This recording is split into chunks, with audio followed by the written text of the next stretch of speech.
Stars like dust, dust like stars. I wonder where the heartache falls. Time to stop at the table, sit and drink with Cain and Abel, to see if we could make a pact and agree on some general facts.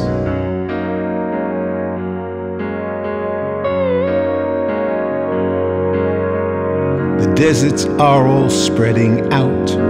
I've seen rivers that have begun to drown. Miles and miles of heated seas, no hospitality. The earth is waiting for you. The earth is waiting for you to bow.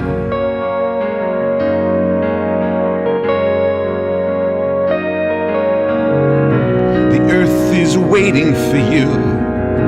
The earth is waiting for you to bow.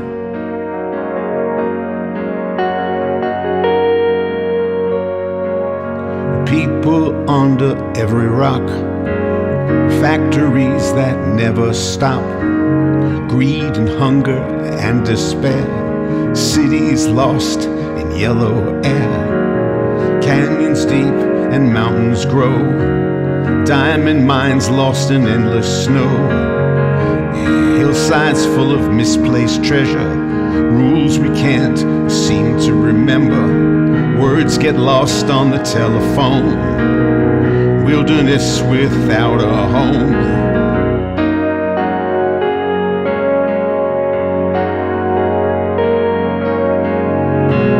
Holy mountain, holy sea, holy infant we hold tenderly.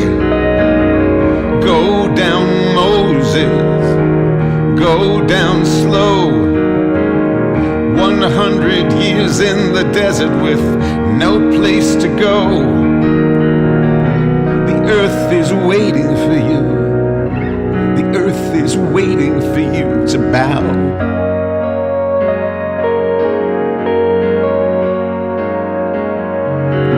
The earth is waiting for you. The earth is waiting for you to bow.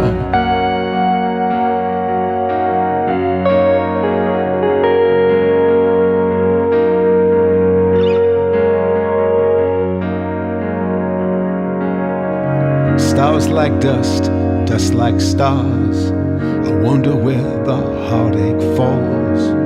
Time to stop at the table, sit and drink with Cain and Abel, to see if we could make a pact and agree on some general facts.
Stars like dust, dust like stars. I wonder where the heartache falls. Time to stop at the table, sit and drink with Cain and Abel, to see if we could make a pact and agree on some general facts.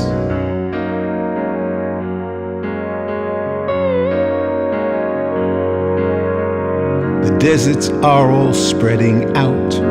I've seen rivers that have begun to drown.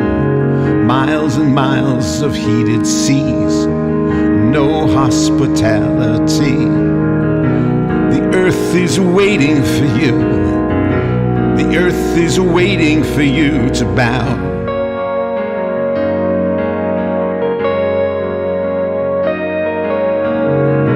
The earth is waiting for you. The earth is waiting for you to bow.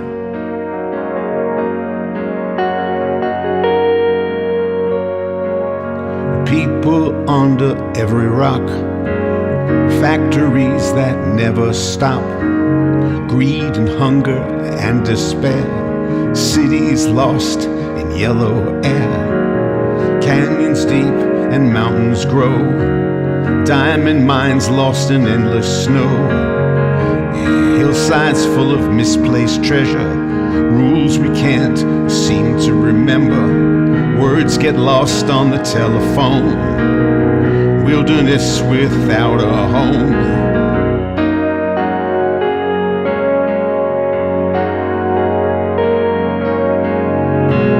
Holy mountain, holy sea, holy infant we hold tenderly. Go down, Moses, go down slow. 100 years in the desert with no place to go. The earth is waiting for you. The earth is waiting for you to bow.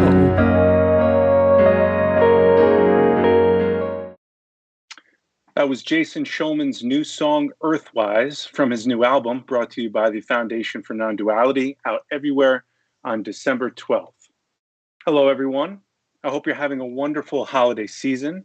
On behalf of the Foundation for Nonduality, we welcome you to our second Nondual Roundtable discussion, where we, a panel of Jason Schulman's senior students and teachers, discuss the interface between ideas about non-duality and our daily lives. We are excited to be here with you. And as you may or may not know, the Foundation for Non-Duality is dedicated to making the principles of non-dual thinking and practice, as articulated by Jason Schulman, available to the greater public for the purpose of transforming the consciousness of individuals in order to help alleviate suffering in the world. These principles and their practical application focus on the unitive connection between personal and transcendent consciousness as the foundational basis for change and healing. Jason Schulman sees the study of non-duality, especially in its practical applications in everyday living, as part of the healing of the human soul. The aim is to live our lives as both healing and healthy individuals who are aware of and connected to the entire web of being, including the totality of who we are. Living the totality of our being means including all of our human parts in our awareness, from our great courage and longing to connect, to our many imperfections that work against these aims. Jason Schulman's teachings are based on kindness toward the self and others, and the work of the Foundation is to actualize this kindness in everyday life. Now, if you don't know Jason, over the past 40 years of teaching, he has worked to reconcile the deistic or relative paths of liberation with the consciousness of Buddhism and other non-theistic paths to create a truly non-dual path of healing, one that does not exclude any aspect of reality. His work emphasizes the healing of the personal ego and its rightful place in any path that seeks liberation from ignorance and awakening of compassion. It also seeks to bring the human world with its imperfections into alignment with the realization of transcendent awareness. In this way, we develop a conscious awakening to the sacredness of every sentient being and every time-bound moment. So what we want to do here today is invite conversation. There will be time for audience interaction, and we would love for you to participate with questions and comments. This second series is titled Living an Examined Life, and it's based on Jason's essay, The Territory of the Truly Human, which can be found in the book Beyond the Now. I'm joined by Beth Almarini, Damon Farnham, and Andrew Resnick. My name is Tim Rothschild, and I'll be moderating today's conversation. So now, I'd like to open it up to my fellow students and teachers with a question. What exactly does an examined life look like, and why do we want to do this? Anyone can jump in.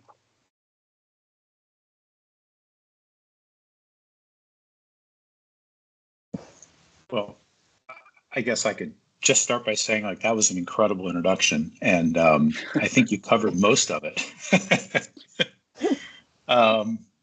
So what does an examined life look like? I thought about this a little bit before we got on, and one of the things that's interesting to note is that some of us seem to be naturally kind of inclined to be taking a look at ourselves. Like some of us seem to be kind of programmed where we go through life and we're self-aware. We're thinking about, how we're relating with the world, how we're built. And we're kind of questioning that and getting to know that. And I think at its core, that's kind of what, examining our life is it's being willing to look at things like our beliefs, our attitudes, the way that we've been constructed based on what we've gone through in life, and get to know it. And, I think in a lot of ways, the basic answer of why would we want to do this is because, first of all, the pitfall is that it's very easy to say, oh, I found something about myself, now I should fix it. I think the opposite is kind of true here, where instead, it's like to get to know it, to be able to become closer to ourselves, and through the course of that, give ourselves the opportunity to actually become closer to our lives. I think a lot of what Jason writes in the essay dovetails with what you just said there, because he mentions that the spiritual path is really about our beliefs and how they form a description of reality that either keeps us from knowledge of the divine or directs us right to it. And he goes on to say it's not just beliefs in general, but our unexplored beliefs that stand in the way of our being able to experience God as a palpable and constant presence, or to put it another way, the state of intimacy with all reality. So what do you think about that? I disagree. No, I'm kidding. To kind of piggyback off of what Damon was saying, and then we'll address what you just brought up. I think among some there is an inclination to be more self-aware, and among others, it kind of takes a certain degree of suffering, and I myself, that is me, to kind of lead to really kind of examining what's going on and why am I suffering in this way. And I think, to the point you just made and what the essay is about, a lot of it kind of points to these fundamental beliefs that we're not even necessarily aware of, that we hold. And the idea of kind of living an awakened life, it's becoming awake to these beliefs. I think there's the idea that we need to fix them once we see how we're maybe creating suffering for ourselves, and then we want to kind of get in there and kind of modify our behavior and do whatever we can. But until we can actually, speaking from my own experience, until those beliefs can actually be seen with a clear, compassionate gaze that isn't trying to change them, it feels like that's actually what leads to a kind of more of a potential for deeper healing. And so just becoming really awake to what actually is there, which I think a lot of the time is not what you might expect. So it sounds like at least a part of that could be an attitude change. Yeah, I mean, I would. Yes, and I think it's a matter of openness, but it's a matter of openness not only towards your own openness, but also towards your own closedness. I think there might be a kind of tendency to only prioritize openness in a certain type of way, but when you can approach the shut down, the closed, the broken without that, with more of a sense of openness as well, or even an openness towards your closeness towards those parts of yourselves, uh, things can start to shift on a deeper level. But I think that really the key here is that compassion, a compassionate gaze towards ourselves, because it does us no good to be berating ourselves or, as you say, trying to change everything in an attempt to be better or to make. It also is a lot about accepting imperfection. Because we're never going to be able to change ourselves so much that we are perfect and not even a person really at that point. So having compassion towards that aspect is also really key. We don't examine our lives to make it harder for ourselves. We do it to be able to relate more fully with people and in a way that is compassionate, again, for all of us. So it sounds like, Damon. Yeah, I was just really touched by how Beth kind of just brought that in. And, as you guys were talking, I was thinking about how hard this can be. Like how a lot of times we just live inside of these places, and we just sort of take it as the world is. A lot of times it's how we experience the world. It's how we experience intimate relationship. It's how it's like some of us, we just think the world is difficult in certain ways. And, even the process of kind of waking up within that and starting to realize that, maybe this is, somewhat of a belief that I have or an attitude that I have, and it's not just the way the world is. And it doesn't mean I know what to do with that, but just to start to let yourself kind of wake up to that can be really hard. It's like we live in it and it's just how we think the world is.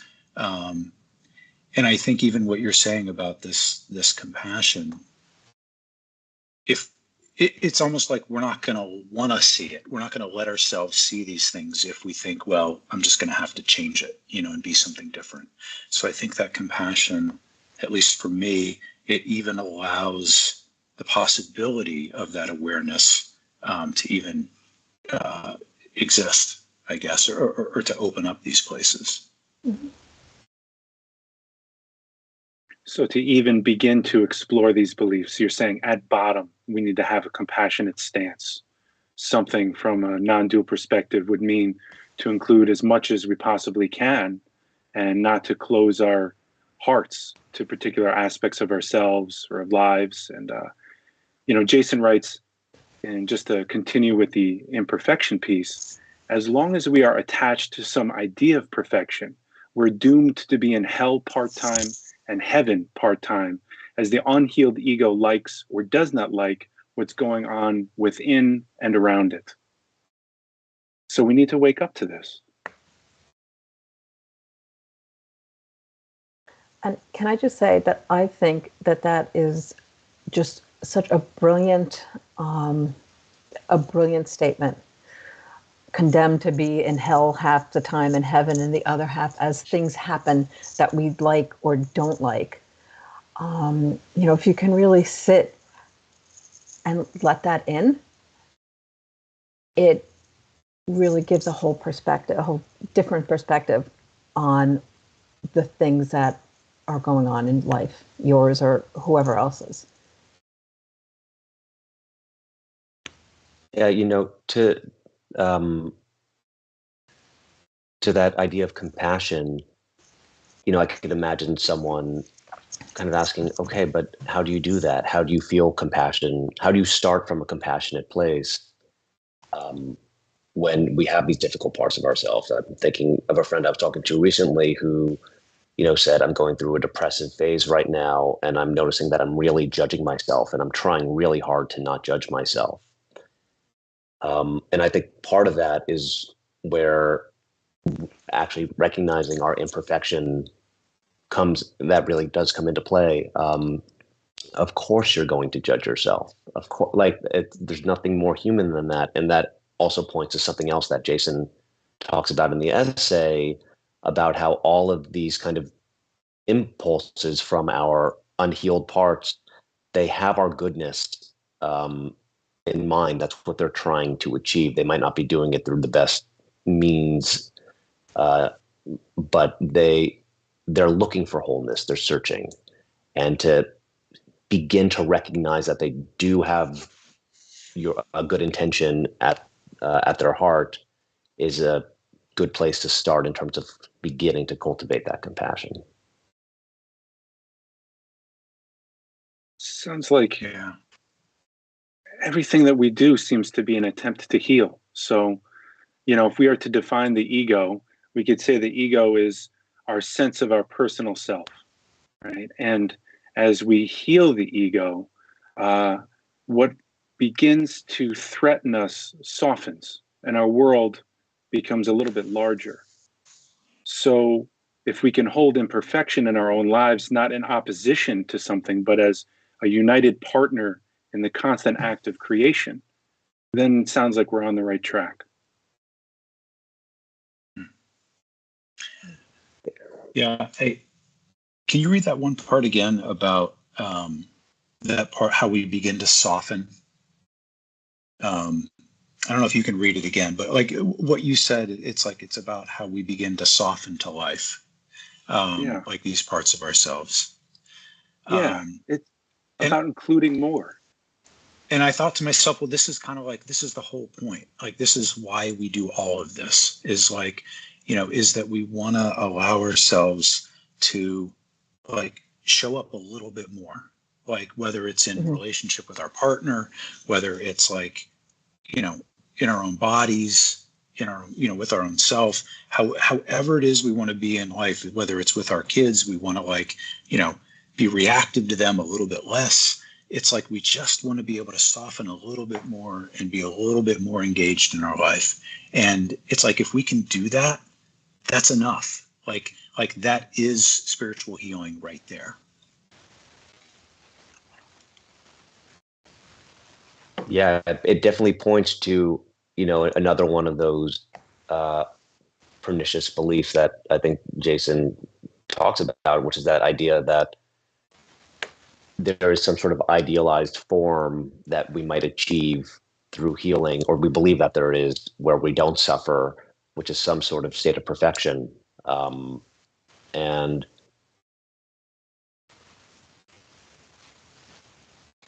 recognizing that belief, I think, begins to allow that softening to occur. Although I think perfection is on the horizon every single day. There's still that part that really, really tries to achieve it. It allows for an exhale when you don't have to do that anymore. Right. And that really is exactly what self-compassion is, right? Having that little space to exhale, to be with more, to be with everything that you're feeling, right? And not just the drive to be perfect. And it's kind of hard. No, I will say that. It's something that You mean you're not perfect at it? No. No, and definitely the woman in the line at Costco yesterday will tell you I'm not perfect. So, yeah. thought you were actually going to tell us how the woman at Costco, how she was not perfect, but I like that even better. So. I have a question for. Sorry. I was just laughing at our judgmental selves. I mean, mine shows up all the time. It's like, but to have a little bit of humor with it, I think is a good thing. Not take it so seriously. Yeah. And for those of us that are listening to this and wondering, well, how can we develop more compassion?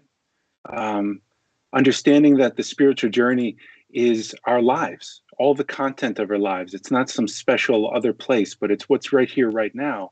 How do each of you develop a more compassionate attitude towards yourselves and towards others? Well, I will tell you, okay. So I think that for some of these things, examining beliefs that we don't even know that we have, I think that therapy is a very helpful thing for that. I was going to say spiritual work and therapy, but I think it's ultimately the same thing. And I know that, I'll be personal for myself, that has made all the difference in becoming more compassionate towards myself and to other people.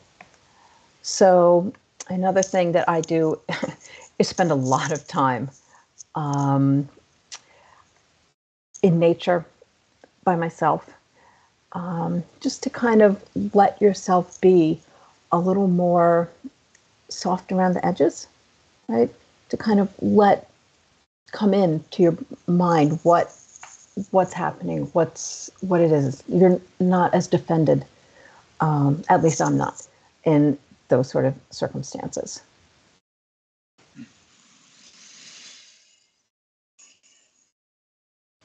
I think to dovetail too a little bit, like for myself, for sure, self-examination therapy, but from the perspective of really taking the time to kind of understand myself and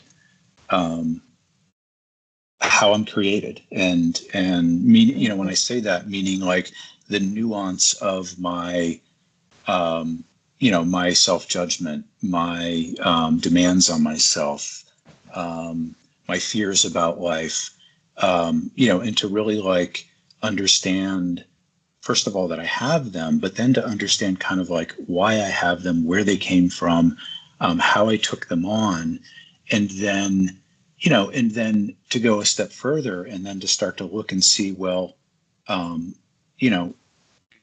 you could say those people or circumstances or whatever that is that shaped me, starting to understand that they kind of went through the same exact thing in their own way. And wherever it came from them came from the same. And then you start to expand out and you realize like, this is just like kind of the human condition. Like these are actually things that we all have.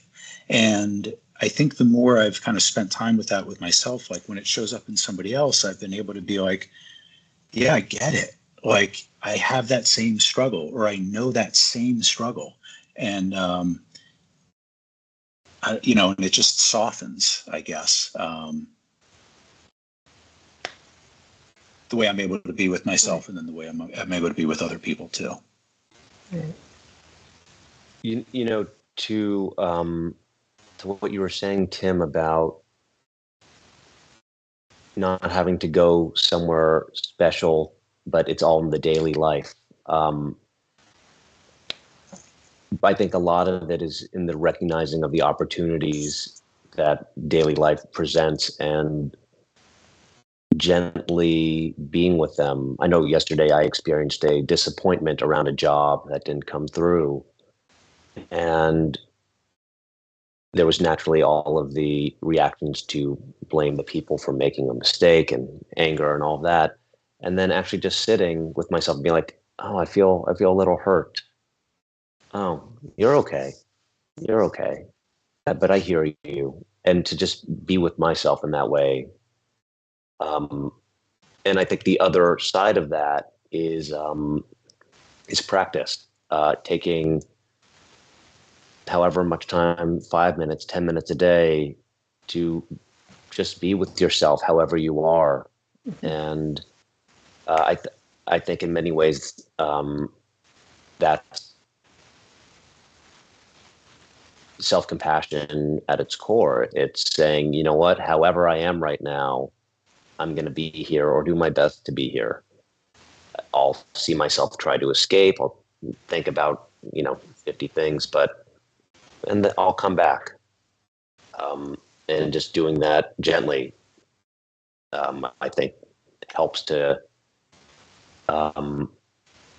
grow that self-compassion kind of imperceptibly, but then it starts to show up in life a little more distinctly. I think Part of Beth, you go and just try to move it along. I was going to say, I think, Andrew, that you really hit on something there, which I was trying to articulate, but didn't quite manage, that spending time just with yourself. It is so important. And again, you don't need some sort of special technique or anything, but you do need time and you do need willingness. And sometimes that's a challenge. Sometimes you'd rather not sit with yourself, to be honest. And I most of the time don't want to sit with myself. yeah. so Instagram is so much more fun. Right? I thought I was the only one. But yeah, there's 1,000 other things to do rather than sit with yourself. And we are so good at manufacturing them, at just coming up with, okay, I'm busy doing this, I'm busy, I don't have time to whatever. And that's a good thing to look at. I know when I get caught up in all of that myself, if I can take a little bit of a step back, just to say, wow, look at all the things I'm doing to just avoid sitting with myself. Not even trying hard to figure anything out, just sitting. It's really crucial.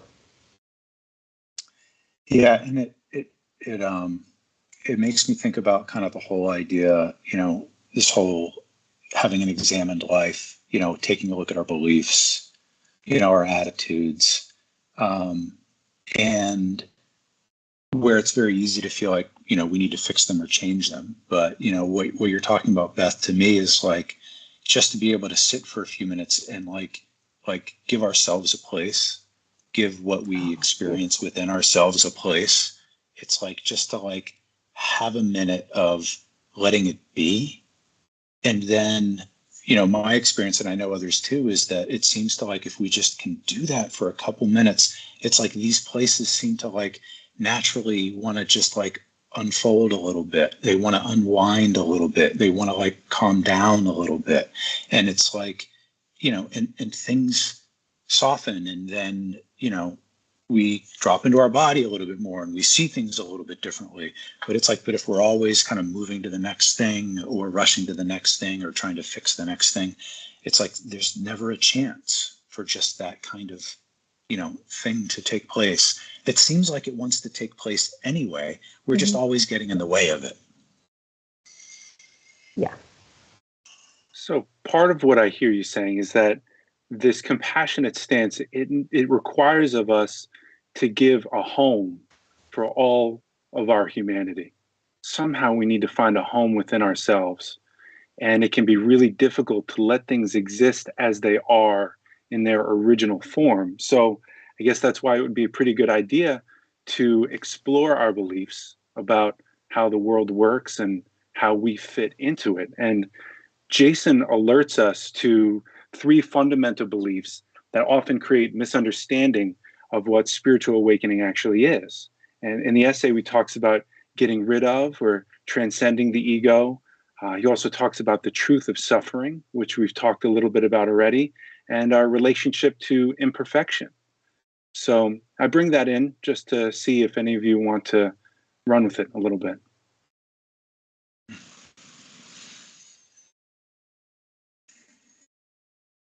So, oh, sorry. No, go ahead. Okay. Just say the whole idea of transcending the ego. That is a belief I used to have, nurtured by a childhood very deeply involved in religion. That if somehow you could leave all your faults behind, if you could stop doing the things that humans do, that you would be, in some sort of paradise. I mean, there was a lot of that I experienced growing up, and I'm sure a lot of other people do, that somehow the way you are is not enough, that you have to have some example to look to make yourself be like that. And in that process, you really lose what makes you the particular and special and really holy being that you yourself are. What a funny sentence, Absolutely. Beth. If somehow you could stop doing the things that humans do, I mean, it points to the whole crux of the issue. But I mean, it's very funny and sad when you really let it in. Yeah.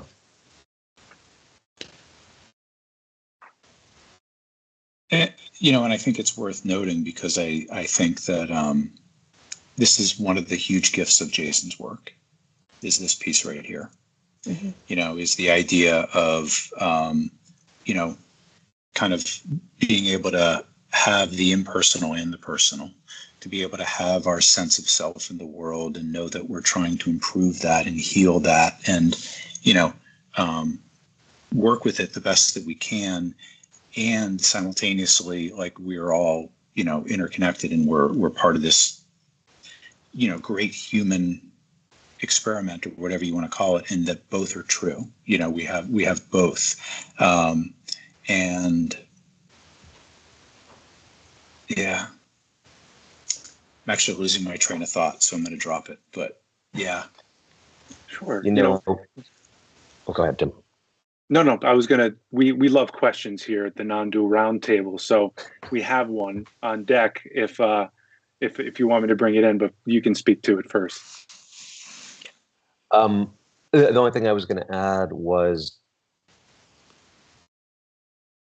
a lot of kind of what motivates that initial search, in a way, why I think a lot of people look for non-dual work, is because, whether it's because their sense of self is causing them suffering, whether that's because you've grown up in a household where you've been told you need to get rid of your faults, or because the various neuroses that you have are kind of conglomerating in a way where it's causing a lot of distress. And so you're kind of looking for this place that is separate, that is not where you are, but this place I can go where I'll be safe and free and won't have all these problems. And that's just causing more divisions and more separation. And what this work is pointing to is that these spaces are all connected. It's all one space, and that there's place for all of it. It's all one life. Yeah. And I want to wrestle with this just a little bit more, because I feel like it's such an important point. Like, one thing to say about it is that really what we're talking about is our humanness, right? And what you're saying, Andrew, is like, of course, like the suffering part of our humanness, we want to get rid of that. We want to make it better. And we do all of these things to try to do that. But at the end of the day, like, we are human beings. We're on planet Earth. We're human beings. And it's like, to try to think that in somehow the purpose of being here is not to be as human as we can be seems insane to me. It's like at some point when this is all over for each one of us, we're going to be somewhere else, something else. We don't know exactly what that is, or it's going to be nothing. We're not exactly sure. But right now we're human. So it makes sense to me that we should be doing like everything we can to say, how human can I be? Like, how connected to my humanness? Because in a minute it's going to be over, and then I'll get to, like, not have an ego or whatever it's going to be. I don't know. But right now it's like, this is it. So how can I cherish it? How can I open up to it more? How can I soften more to it? How can I learn more about how to do it's like, to me, it seems like that's why we're here, is to be as human as we can be. That's beautiful.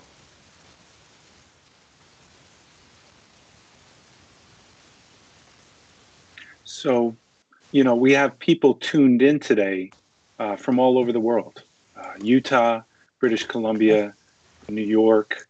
And there's a question from Michael. He asks, I wonder if you might discuss the role of discerning companions and or community is to help us recognize kindness is present.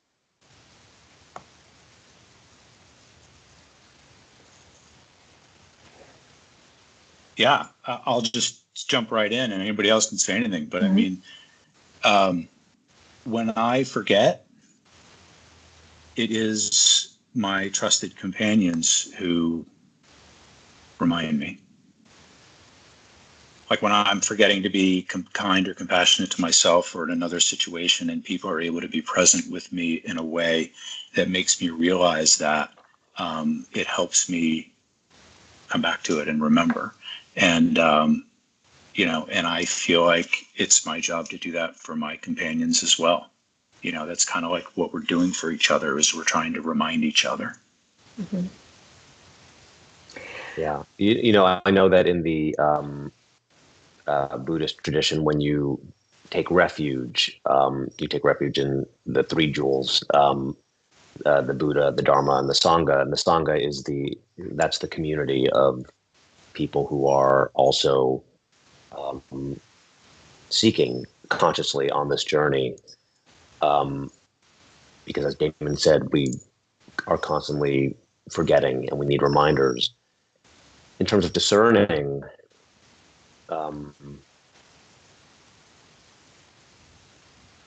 what comes up for me is you kind of, over time, you become more discerning in terms of what feels right for you, what allows all of you to have a place, that makes room for all of what you are, and holds it with kindness. And I think over time, that kind of muscle develops more, and you start to really feel what is right for you.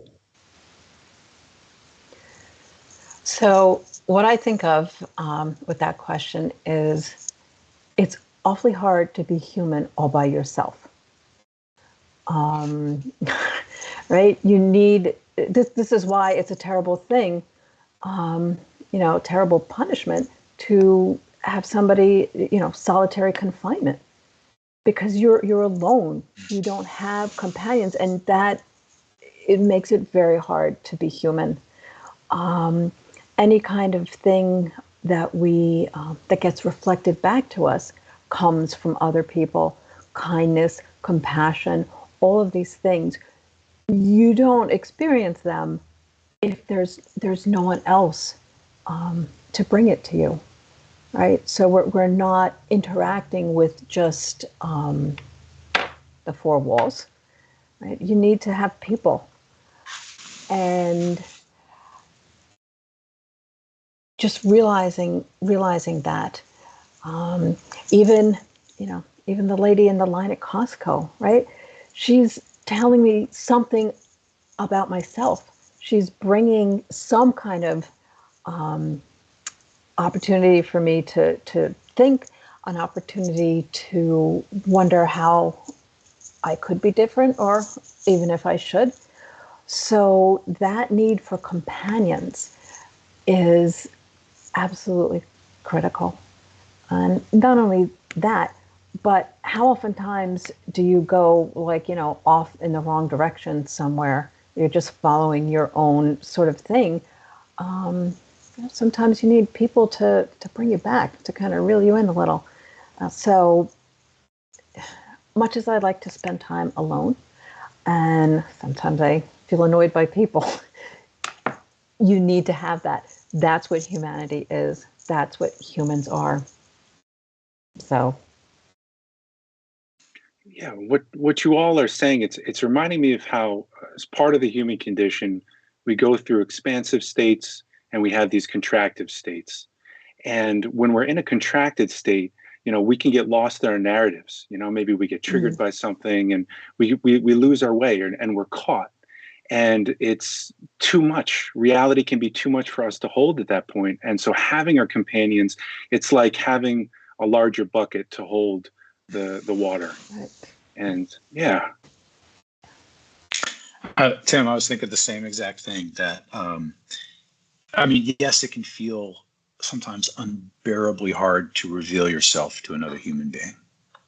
I get that. I have that experience all the time. It's like so shameful that I have whatever it is about me. So that first step is like, can be huge. However, once done, and you feel like I'm not holding this all in my own anymore, it's like it's like all of a sudden it's like, oh, this isn't just me. It's like, exactly that feeling that you said. It's like I don't know, somehow we're holding this together and it becomes bearable.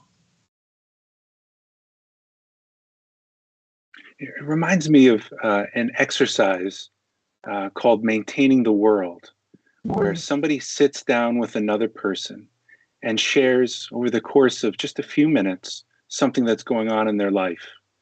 And the person that's listening, when they're done, in one or two sentences, states what they heard. And that's it. That's the healing. And somehow, I guess it clues us into how everything is connected in this particular way. And if we can open ourselves to what it means to truly be human, healing can come in. Am I making sense? Yeah. Yeah. I mean, listen, why there's a stage of development that infants go through where they will do things that, they'll make noises, they'll move a certain way, they'll make sounds, to see what comes back to them. Does someone answer me? Am I here? Do I exist? Because that's how we learn that we are, indeed here, through the reflection of other people. And just the thought that somebody is actually sitting there in this exercise you described, Tim, and listening to you. And that's their only agenda, to hear you, not to fix you, not to change you, not to say, oh my God, that's terrible, whatever.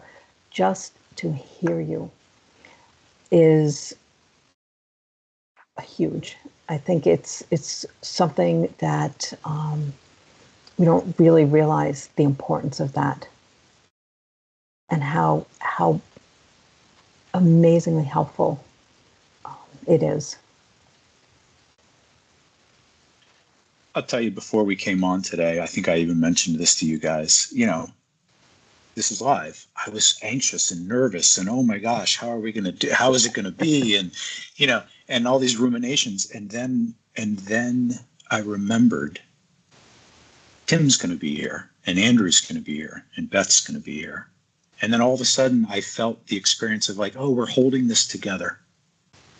And I relaxed and I trusted, and I was like, oh, my companions, we have this together. Right. And then it was okay.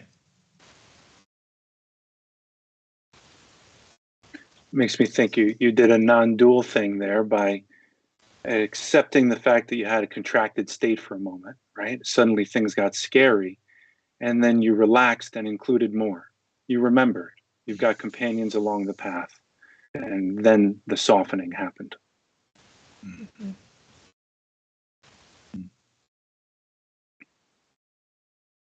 So in terms of the belief systems that Jason brings up in this essay, our relationship to the ego, our relationship to imperfection, our relationship to suffering.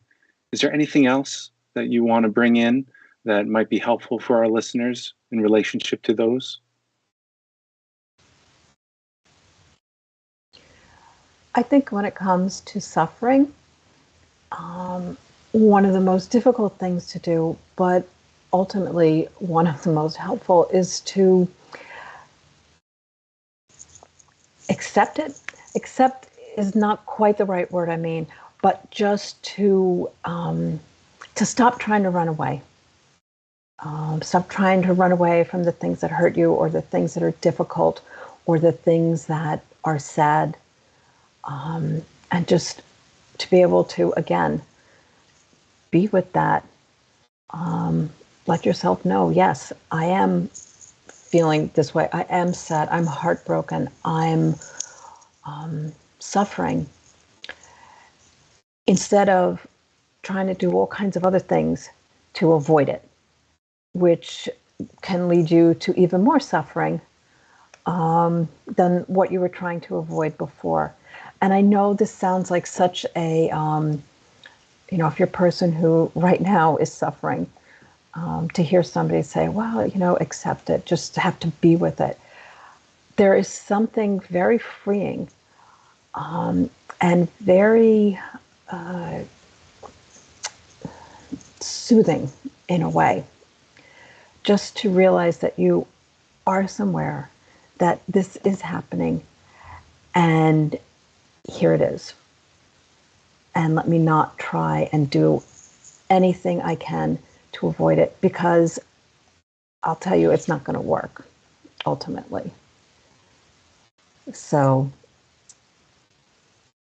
Yeah.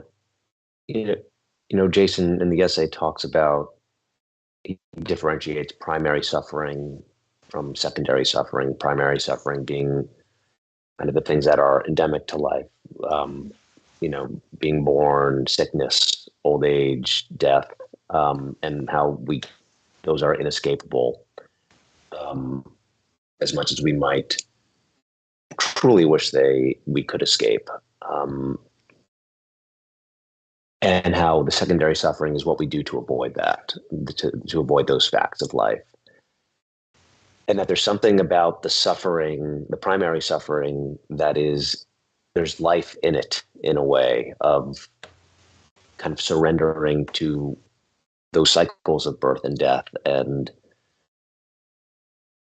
it's the secondary suffering where I think so many of us, especially myself included, get very caught up in, and learning to move through that in a way, through not struggling, really, and accepting, especially that secondary suffering will kind of lead back to the more to less contraction around the natural cycles that occur within life.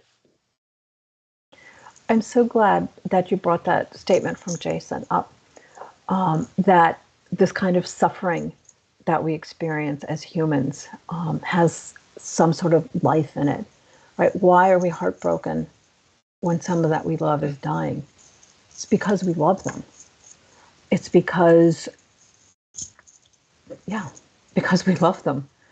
All of these other sort of things, it's something other than just pain, right?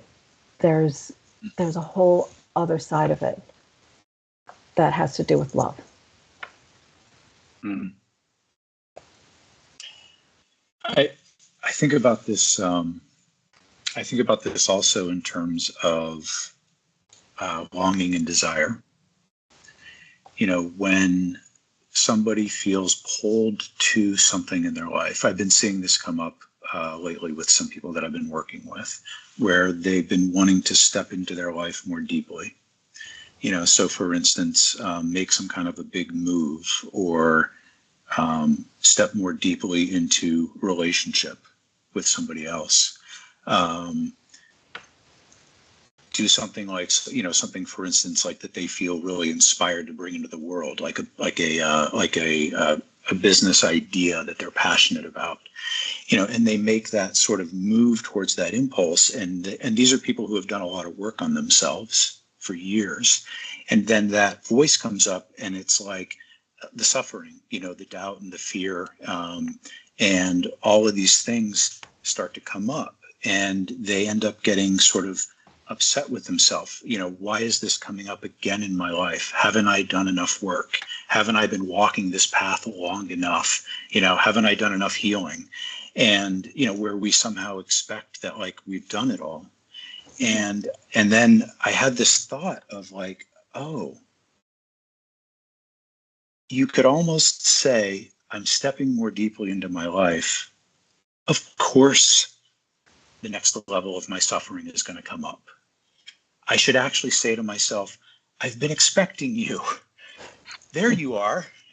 Like, of course you're going to come up. I want to be in my life more fully, so I need to come up against what is keeping me from that, which are these things. And so what it ends up becoming is it actually ends up becoming kind of the doorway, and by being able to come in contact with these places in ourselves, it ends up being kind of the medicine that allows us to step into whatever that next thing in life that we're being pulled towards. And I think it's remarkable. It's like built in, you can count on it instead of thinking that something is wrong, when this happens. I think that's beautifully said, and the healing ego understands this. So in a way, can anticipate it or include it when it does actually happen. And for me, I know in my own life, knowing that, it's helped me feel like life is much more trustworthy. And I can understand that life is always going to give me kind of what's now appearing in my life is kind of what's most important. And can I be awake to what's right here as a part of my spiritual path and my journey, my healing journey that I'm on? And we can count on it, like you said. And so life becomes something entirely different when we understand that that's sort of the way of things. Don't you think? Yes. Yeah. Yeah, it's like this living thing that you're now like engaging with our lives itself. Yeah. Even just thinking about it. So something shows up. If the unhealed ego doesn't see it as something that needs to be included or as something that's valuable, it immediately creates separation. It immediately creates suffering. And then we may go into sex, drugs, and rock and roll to avoid that suffering. We create a whole secondary thing. And then we need, just to bring it back to earlier, we need our companions to say, hey, wake up. This is okay. You can include this. And if you can't, you've got other people that can help you hold it for you. And that's part of what we're doing today.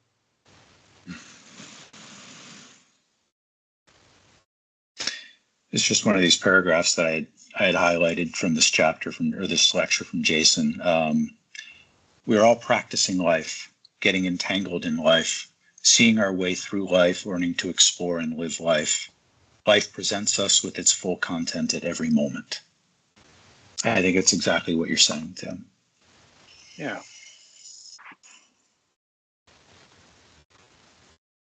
So Sadie says, embrace them, even the hard emotions.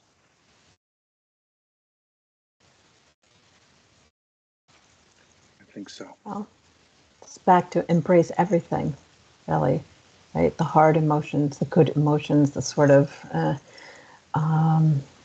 if it's cherished and welcomed, and as I think you said, Tim, given a home,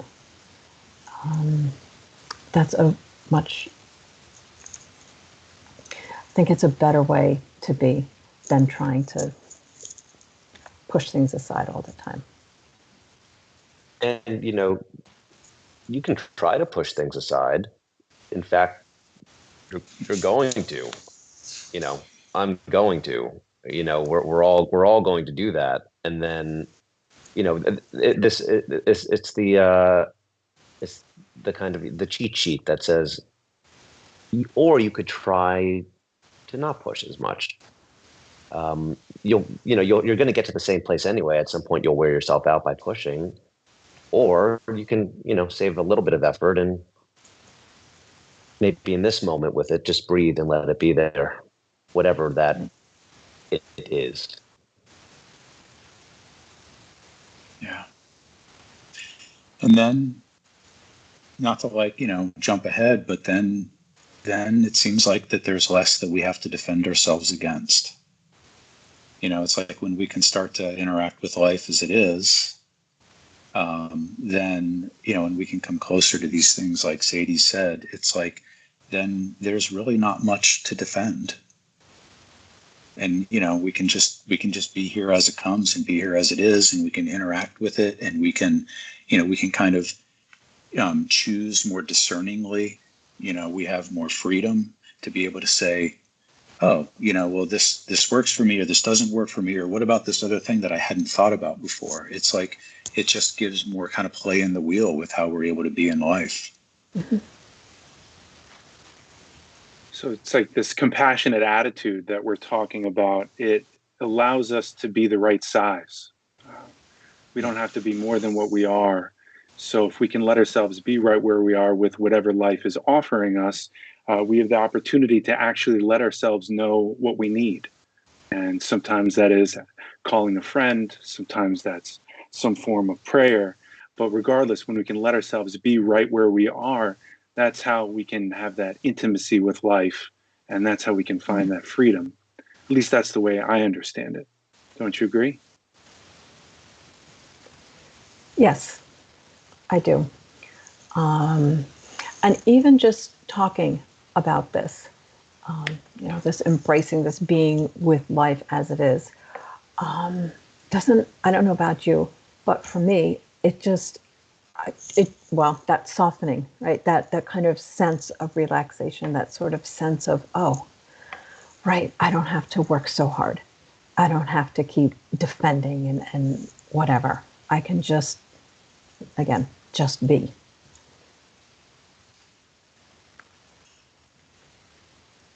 Yeah.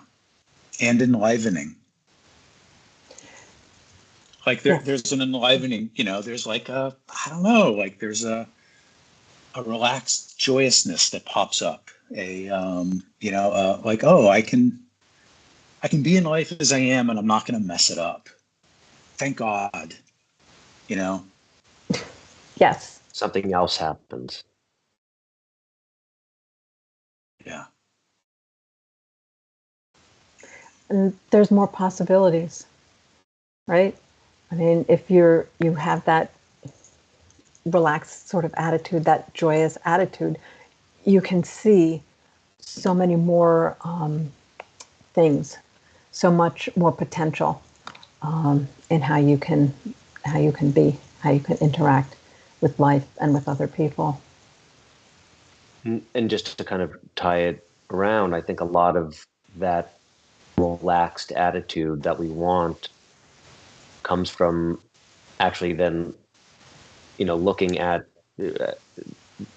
life as it is, the realities of life, and knowing that it's not a mistake that there is suffering, that that's not a glitch in the system. It's not a mistake that that imperfection is, wedded to being alive. Once those things are allowed more, that more relaxed attitude arises naturally. It's not, I'm going to be relaxed now. It's a deeper seeing that allows that relaxation to kind of naturally take place slowly over time. Yeah. I'm curious if you guys have ever had this experience, like as we go into more holidays here, right? We just came out of Thanksgiving, and I was thinking to myself, do you ever maybe you're with family and you look around the room and, there's kids going crazy over there, and there's the dog being annoying, and there's maybe the grandparents, and one of them is maybe a little and the other one is doing, and it's there's all this, but you're sort of, it's just in moments, you're almost settled in yourself, and you look out and it's it's perfect. it's perfect. It's chaos. It's like the play of life. People are disgruntled and people are happy and people are crazy and people are, sad. But it's like, but there's like this perfection in their imperfection kind of an experience. And it's just like these little moments that I thought about kind of as we're with the holidays and so many people getting together. And I don't know, have you guys ever, do you know what I'm talking about? Like those moments like that? I know what Not you're at all. talking. Really? Oh, No, of course. Of course. but they're moments. Okay. They're moments. Yeah. Moments. Yeah. I mean, yeah. Yeah. It's the perfection of the imperfection. So how has, after everything we talked about today, how has this non-dual approach to life, this attitude, how did it help you at the dinner tables? Or did it?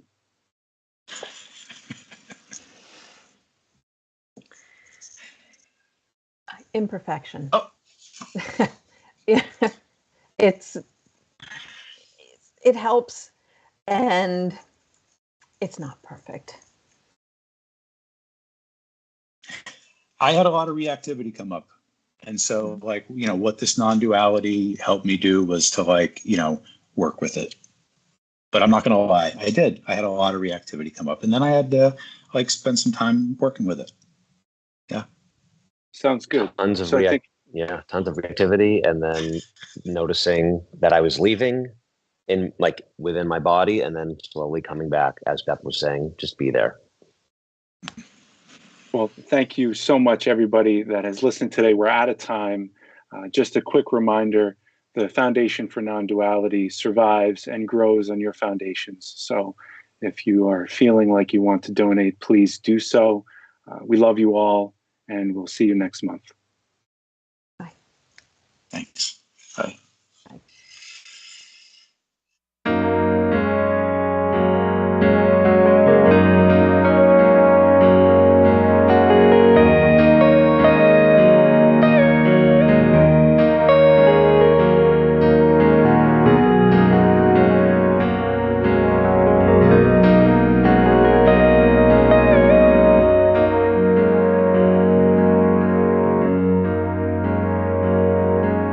Stars like dust, dust like stars.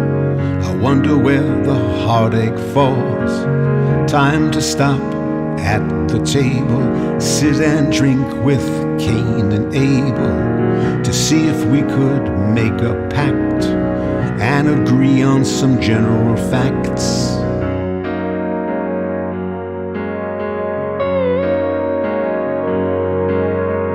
The deserts are all spreading out. I've seen rivers that have begun to drown. Miles and miles of heated seas, no hospitality. The earth is waiting for you. The earth is waiting for you to bow.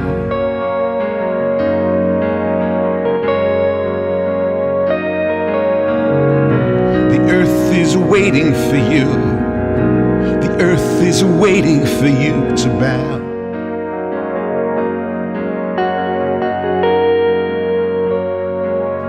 People under every rock, factories that never stop, greed and hunger and despair, cities lost in yellow air, canyons deep and mountains grow, diamond mines lost in endless snow, hillsides full of misplaced treasure, rules we can't seem to remember, words get lost on the telephone, wilderness without a home.